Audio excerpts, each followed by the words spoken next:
Muito bem, galera, estamos de volta. Vamos já, então, falar de algumas exceções. E aí eu já vou aqui para o número 6, tá? Para emendar com o raciocínio aí dos pronomes que não admitem a crase. Eu falei que o pronome relativo e o pronome demonstrativo não admitem a crase. Quais são as exceções? As exceções são esses pronomes, tá? O relativo a qual, o relativo a que, e os demonstrativos, né? Aquele, aquela e aquilo. Tá? Então, pronome relativo admite a crase? Não. Exceção, esses dois, a qual e a que. E no demonstrativo, aquele, aquela e aquilo.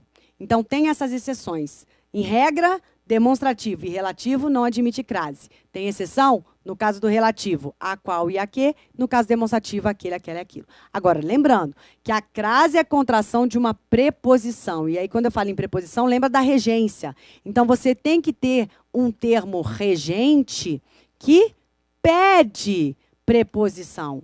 Você tem que ter um termo regente que pede preposição.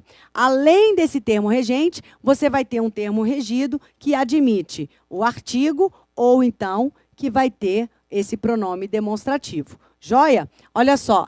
Eis a moça a qual me referi. Percebam, galera, o referir, esse verbo aqui, é transitivo indireto. E se ele é transitivo indireto, significa, então, que ele pede preposição.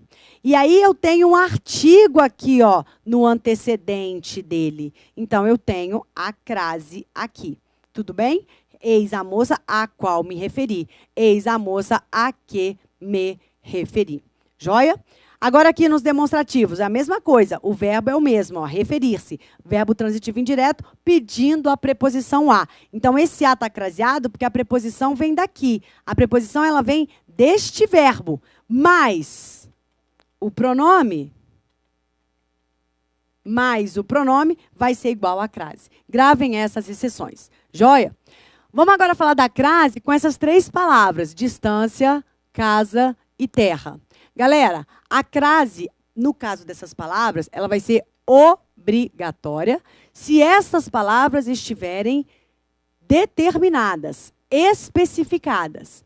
De modo que se eu digo fui à casa ou cheguei à casa, simplesmente assim, sem determinar qual é a casa, eu não uso a crase. Mas se eu digo cheguei à casa de meus pais, cheguei à casa de meus avós, cheguei à casa de meus amigos, então eu uso a crase. Então, com essas três palavras, distância, casa e terra, se elas estiverem determinadas, aí a crase é obrigatória. Vamos ver? Estava à distância do grupo. Eu não sei qual é a distância. Eu determinei qual é a distância? Não. Nesse caso, eu não uso a crase. Agora, estava à distância de 50 metros. Percebam que agora a distância foi determinada. Então, agora passa a existir a crase. Cheguei à casa hoje. Mais uma vez, a palavra casa não foi determinada. Não tem crase. Cheguei à casa de meus pais. Aí eu passo a determinar qual é a casa. E aí, então, eu tenho uma situação em que o A é craseado. Os marinheiros chegaram à terra. Perceba, essa palavra terra não foi determinada. Se eu digo os marinheiros chegaram à terra, os marinheiros não, né? Mas enfim, os astronautas chegaram à terra. Esse terra aqui com a letra maiúscula, eu determinei. É ao planeta Terra, é o nome próprio, então eu determinei. Aí eu passo a ter crase. Olha que interessante a comparação entre essas duas situações. E por fim, chegaram à terra em que nasceram. Também é uma outra forma de determinar essa palavra. Logo, haverá a crase aqui, a terra. Tudo bem, pessoal? Vamos, então, prosseguir. Aí, ó. Agora a crase com os pronomes de tratamento. Então, com esses pronomes aqui, ó, a gente já viu que com pronome de tratamento a crase é proibida. A crase é proibida antes de um pronome de tratamento. Mas estes 4 pronomes admitem a crase de maneira facultativa. Facultativa. Quais são eles? Senhora, senhorita, madame e dona. Tem que memorizar. Senhora, senhorita, madame e dona, crase facultativa. São corretas, portanto, refiro-me à dona Mariana sem crase ou refiro-me à dona Mariana com crase. Refiro-me à senhora Mariana sem crase ou refiro-me à senhora Mariana com crase. Madame, senhora, senhorita e dona. Esses 4 admitem a crase e são pronomes de tratamento. Ok? Como é que funciona a crase com as horas? De maneira muito tranquila, você vai entender que se for uma hora determinada, uma hora exata do relógio, eu tenho a crase. Se a hora for aproximada, eu não uso a crase. Chegarei às 3 horas. Essa hora, ela é específica, ela é determinada. Cuidado, galera. Não precisa ser hora redonda. Sabe aquela ideia? Chegarei às 3 horas, chegarei às 3h30. Não é isso que eu estou dizendo. Eu poderia dizer, chegarei às 3 horas e 7 minutos. Haveria a crase. O importante é que as horas sejam horas exatas. E a hora exata, meu amigo, ela pode ser, né, desde a hora redonda, até 3 horas e 1 minuto, 3 horas e 2 minutos, a hora tem que ser exata. Quando é que eu não uso crase? Quando for uma hora aproximada. Daqui a 1 hora, daqui a 2 horas, tá? Sairei daqui a 1 hora. Essa hora, ela é aproximada. Então, eu não uso a crase. E a nossa última regrinha da crase nos diz respeito à obediência do paralelismo, que, inclusive, já foi visto lá na regência verbal, com o verbo preferir. Eu já te apontei, já te introduzi um pouquinho esse assunto. O paralelismo, galera, ele diz respeito a isso. Se você tem 2 verbos, no caso do verbo preferir, que a gente colocou aqui de novo, né? Se você tem 2 termos, é assim que funciona. Você tem aqui um termo regente, tá? E aí aqui você tem o termo regido, número 1, mais o termo regido, número 2.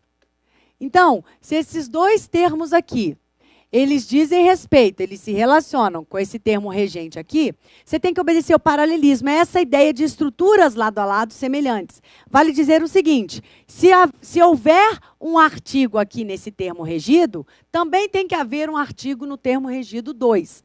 Agora, se o termo regido 1 vier com ausência de artigo, então o termo regido 2 também virá com a ausência de um artigo.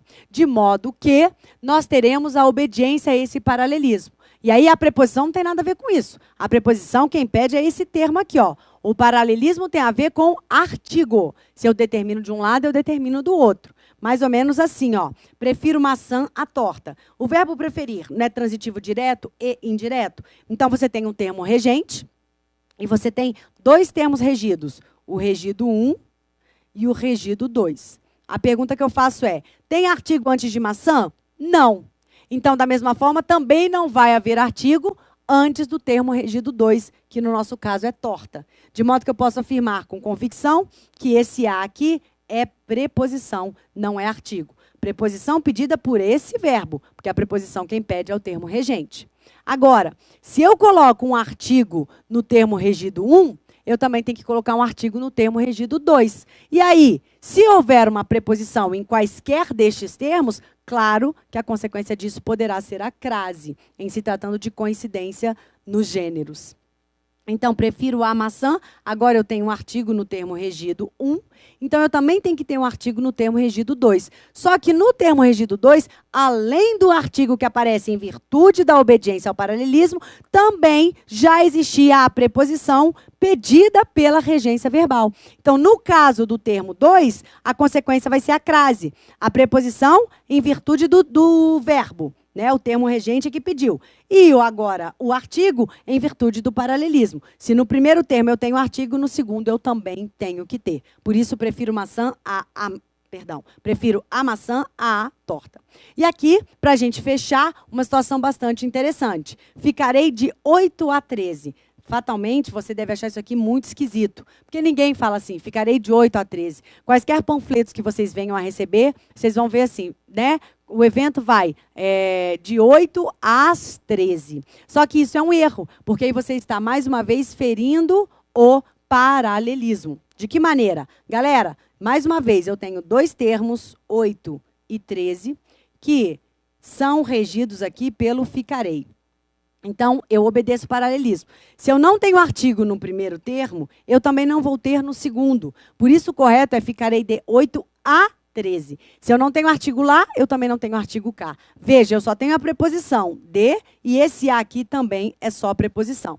Por outro lado, A partir do momento em que o de se transforma em das, isso revela que houve o acréscimo do artigo, já que é a contração da preposição de mais o artigo as. Então, agora, se eu tenho o artigo antes do primeiro termo, eu também tenho que ter um artigo antes do segundo termo. E a consequência é que, no segundo termo, a minha preposição era o a, com o acréscimo do artigo as, aí agora eu tenho crase. Então, as duas formas são corretas. Ficarei de 8 a 13, ou ficarei das 8 às 13. As duas formas são corretas, mas vale lembrar que você tem que entender que é fruto do paralelismo. A única coisa que você não pode falar é ficarei de 8 às 13, porque assim você está ferindo o paralelismo. Tudo bem? Galera, desse modo, a gente vai encerrar o estudo da crase. Como eu falei para vocês, é uma matéria relativamente curta, que vale muito a pena você dominar, porque questões sobre crase são questões certas, são questões fatais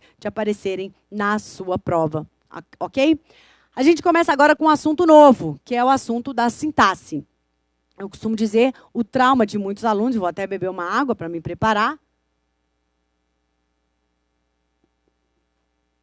Ok? Então, eu costumo dizer, é o trauma de muitos alunos. A sintaxe, galera, a gente estuda agora, nessa sequência, porque a gente já tem uma boa base da morfologia, entendendo como é que funciona cada uma das classes gramaticais, e aí você me pergunta, mas, Rafaela, por que eu preciso ter uma boa base, né, em relação à morfologia para mergulhar a partir de agora no universo da sintaxe? E eu te respondo da seguinte maneira. A análise sintática ela está diretamente relacionada à classe morfológica. Eu coloquei uma tabela aqui para vocês, mostrando que determinadas classes gramaticais, elas vão sempre exercer uma função sintática. Não é à toa que você já deve ter ouvido falar no estudo da morfossintaxe, que é exatamente essa aglomeração, né, é fazer esse link entre a classificação morfológica daquela palavra e a análise sintática.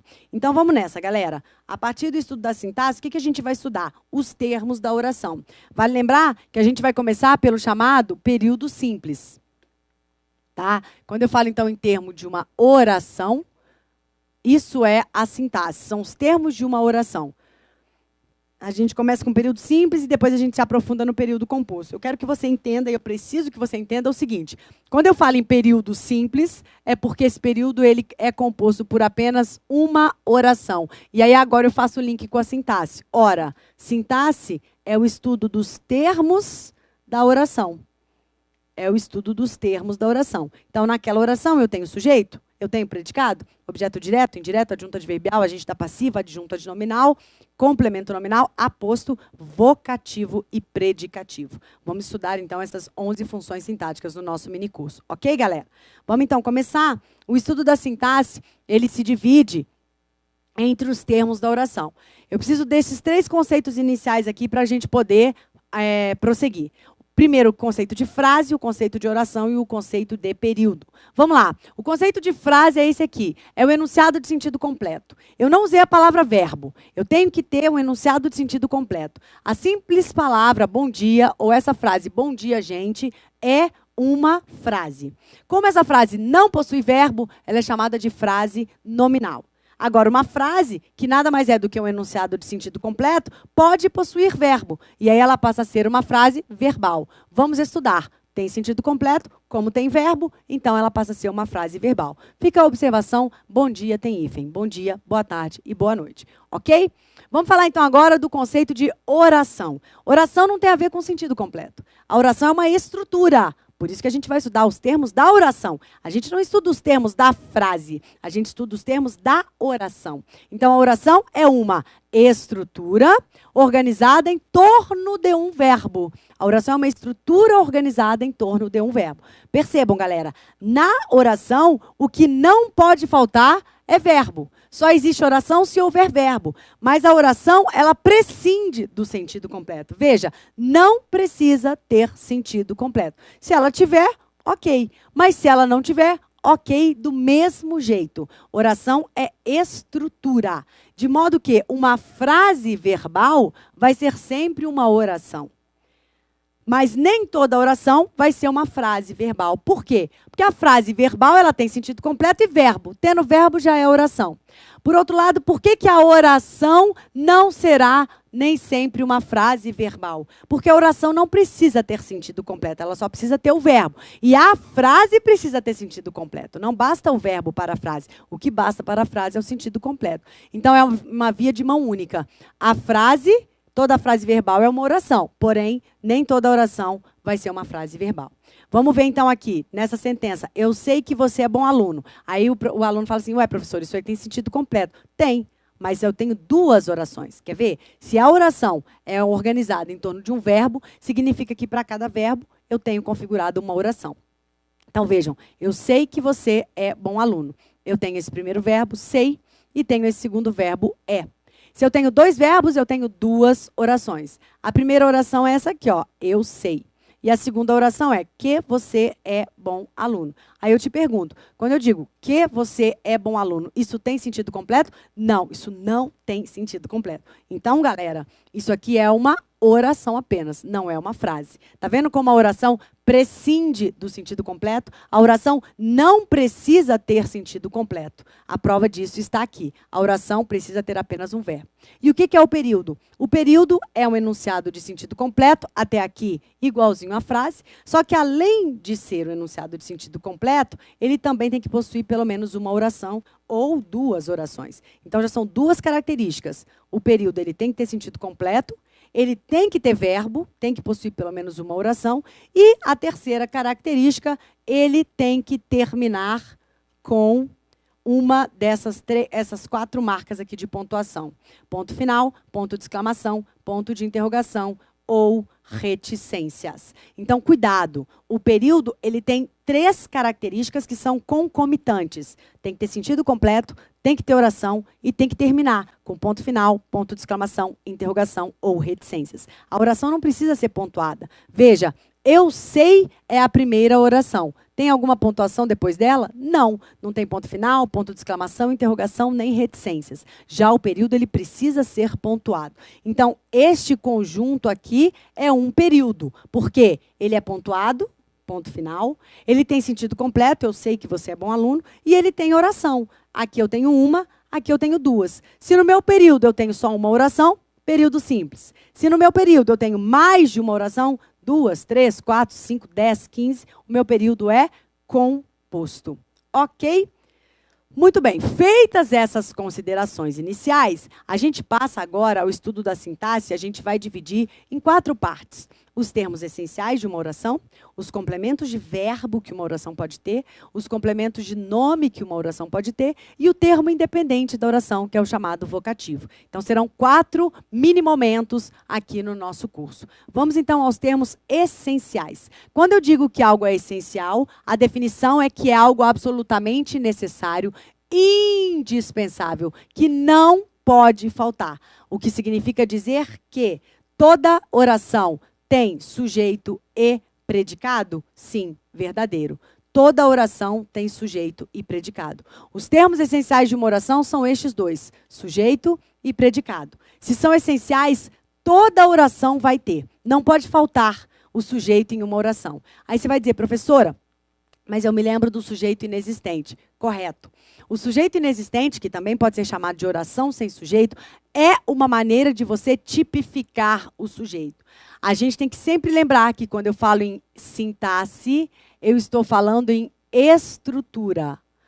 Galera, a estrutura é a base. Eu estou estruturando a minha oração.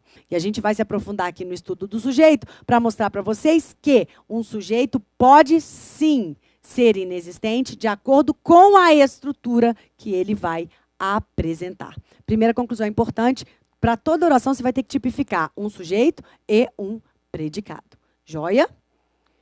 Vamos prosseguir então? Vamos falar do sujeito. Aí a definição de sujeito. Eu vou colocar aqui, aliás, eu já coloquei 2 exemplos, que são 2 exemplos óbvios, até sem graça, eu diria, mas é para a gente começar. O leão fugiu do mercado, o cabelo dela era vermelho. Já está de vermelho, que é o sujeito de cada oração. Aqui o leão, aqui o cabelo dela. Tá, mas o que é sujeito? Qual é a definição de sujeito? Né? Alguns autores dizem que sujeito é o ser que pratica ação verbal, alguns autores dizem que sujeito é o agente da ação verbal, alguns autores dizem que o sujeito é o ser relacionado à ação verbal, enfim, existem várias definições. Mas nenhuma delas é tão boa quanto a que eu vou te ditar agora. Tá? A melhor definição de sujeito que eu já vi é essa. Você vai anotar e, com o passar do tempo, a gente vai especificando melhor. Então, você vai dizer, sujeito é uma estrutura determinada pelo verbo. É a primeira frase importante, a primeira palavra-chave.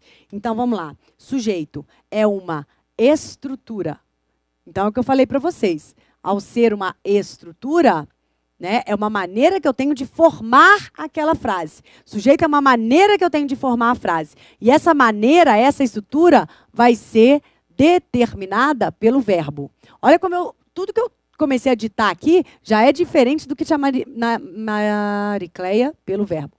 É o agente da ação verbal. Alguns autores dizem que o sujeito é o ser relacionado à ação verbal. Enfim, existem várias definições. Mas nenhuma delas é tão boa quanto a que eu vou te ditar agora. Tá? A melhor definição de sujeito que eu já vi é essa. Você vai anotar e, com o passar do tempo, a gente vai especificando melhor. Então, você vai dizer, sujeito é uma estrutura determinada pelo verbo. É a primeira frase importante, a primeira palavra-chave. Então, vamos lá. Sujeito é uma estrutura. Então, é o que eu falei para vocês. Ao ser uma estrutura, né, é uma maneira que eu tenho de formar aquela frase. Sujeito é uma maneira que eu tenho de formar a frase. E essa maneira, essa estrutura, vai ser determinada pelo verbo. Olha como tudo que eu comecei a ditar aqui já é diferente do que tinha Maricleia pelo verbo. É o agente da ação verbal. Alguns autores dizem que o sujeito é o ser relacionado à ação verbal. Enfim, existem várias definições. Mas nenhuma delas é tão boa quanto a que eu vou te ditar agora. Tá? A melhor definição de sujeito que eu já vi é essa. Você vai anotar e, com o passar do tempo, a gente vai especificando melhor. Então, você vai dizer, sujeito é uma estrutura determinada pelo verbo. É a primeira frase importante, a primeira palavra-chave. Então, vamos lá. Sujeito é uma estrutura. Então, é o que eu falei para vocês. Ao ser uma estrutura, né, é uma maneira que eu tenho de formar aquela frase. Sujeito é uma maneira que eu tenho de formar a frase. E essa maneira, essa estrutura, vai ser determinada pelo verbo. Olha como tudo que eu comecei a ditar aqui já é diferente do que tinha Maricleia pelo verbo. É o agente da ação verbal. Alguns autores dizem que o sujeito é o ser relacionado à ação verbal. Enfim, existem várias definições. Mas nenhuma delas é tão boa quanto a que eu vou te ditar agora. Tá? A melhor definição de sujeito que eu já vi é essa. Você vai anotar e, com o passar do tempo, a gente vai especificando melhor. Então, você vai dizer, sujeito é uma estrutura determinada pelo verbo. É a primeira frase importante, a primeira palavra-chave. Então, vamos lá. Sujeito é uma estrutura. Então, é o que eu falei para vocês. Ao ser uma estrutura, né, é uma maneira que eu tenho de formar aquela frase. Sujeito é uma maneira que eu tenho de formar a frase. E essa maneira, essa estrutura, vai ser determinada pelo verbo. Olha como tudo que eu comecei a ditar aqui já é diferente do que tinha Maricleia pelo verbo. É o agente da ação verbal. Alguns autores dizem que o sujeito é o ser relacionado à ação verbal. Enfim, existem várias definições. Mas nenhuma delas é tão boa quanto a que eu vou te ditar agora. Tá? A melhor definição de sujeito que eu já vi é essa. Você vai anotar e, com o passar do tempo, a gente vai especificando melhor. Então, você vai dizer, sujeito é uma estrutura determinada pelo verbo. É a primeira frase importante, a primeira palavra-chave. Então, vamos lá. Sujeito é uma estrutura. Então, é o que eu falei para vocês. Ao ser uma estrutura, né, é uma maneira que eu tenho de formar aquela frase. Sujeito é uma maneira que eu tenho de formar a frase. E essa maneira, essa estrutura, vai ser determinada pelo verbo. Olha como tudo que eu comecei a ditar aqui já é diferente do que tinha Maricleia pelo verbo. É o agente da ação verbal. Alguns autores dizem que o sujeito é o ser relacionado à ação verbal. Enfim, existem várias definições. Mas nenhuma delas é tão boa quanto a que eu vou te ditar agora. Tá? A melhor definição de sujeito que eu já vi é essa. Você vai anotar e, com o passar do tempo, a gente vai especificando melhor. Então, você vai dizer, sujeito é uma estrutura determinada pelo verbo. É a primeira frase importante, a primeira palavra-chave. Então, vamos lá. Sujeito é uma estrutura. Então, é o que eu falei para vocês. Ao ser uma estrutura, né, é uma maneira que eu tenho de formar aquela frase. Sujeito é uma maneira que eu tenho de formar a frase. E essa maneira, essa estrutura, vai ser determinada pelo verbo. Olha como tudo que eu comecei a ditar aqui já é diferente do que chamaria Maricleia pelo verbo.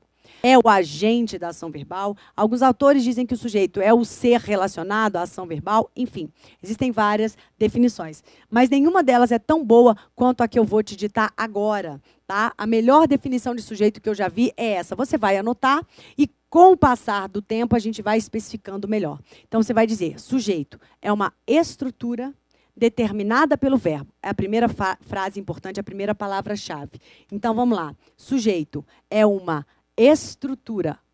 Então, é o que eu falei para vocês. Ao ser uma estrutura, né, é uma maneira que eu tenho de formar aquela frase. Sujeito é uma maneira que eu tenho de formar a frase. E essa maneira, essa estrutura, vai ser determinada pelo verbo. Olha como tudo que eu comecei a ditar aqui já é diferente do que chamaria Maricleia pelo verbo. É o agente da ação verbal. Alguns autores dizem que o sujeito é o ser relacionado à ação verbal. Enfim, existem várias definições. Mas nenhuma delas é tão boa quanto a que eu vou te ditar agora. Tá? A melhor definição de sujeito que eu já vi é essa. Você vai anotar e, com o passar do tempo, a gente vai especificando melhor. Então, você vai dizer, sujeito é uma estrutura determinada pelo verbo. É a primeira frase importante, a primeira palavra-chave. Então, vamos lá. Sujeito é uma estrutura. Então, é o que eu falei para vocês. Ao ser uma estrutura, né, é uma maneira que eu tenho de formar aquela frase. Sujeito é uma maneira que eu tenho de formar a frase. E essa maneira, essa estrutura, vai ser determinada pelo verbo. Olha como tudo que eu comecei a ditar aqui já é diferente do que chamaria Maricleia pelo verbo.